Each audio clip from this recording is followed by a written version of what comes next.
you do not believe that it will be a Biden-Trump, essentially. The consensus. Yes, Yeah, you're right. that's The consensus is. So why is that? Because I think, one, Joe Biden is not going to be the candidate. Unfortunately, his deterioration is becoming more and more public. I think by spring of next year, the Democrats are going to come to him and say, for the sake of the party, you've had a good run. You did a great job, Joe, but it's time to bring a new generation in. That way they can get a new top of the ticket, new VP candidate, and in their minds have a good chance against the Republicans. On the Republican side, right now, Donald Trump has a formidable lead. Republicans, I think, are rightly angry about these prosecutions, these indictments.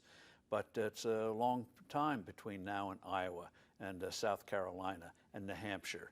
And a lot can happen. I think you're going to see other candidates emerge. Whether they can take on the former president, we'll see. But already you're starting to see a Cinderella aspect to people like Nikki Haley and the governor of Virginia, Glenn Youngkin, may end up getting in the race after his legislative elections in November.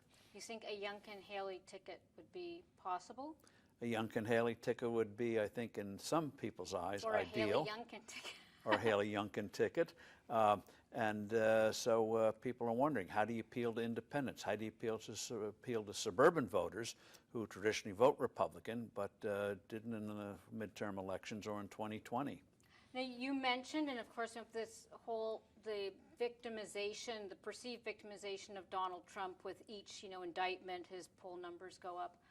What is it that would possibly not have him on the ticket?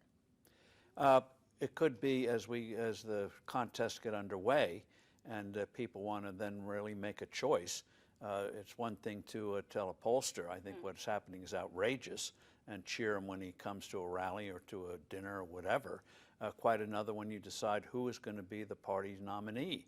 And after the disappointment of the 2022 midterm elections, where the Republicans talked about the red wave, was a pretty diluted red by the time of Wednesday morning, I think they're in a mood, we got to win this thing, because 4 more years of what has happened in terms of the massive regulations and everything else that they feel has gone wrong, can't take a chance. Let's go for something new.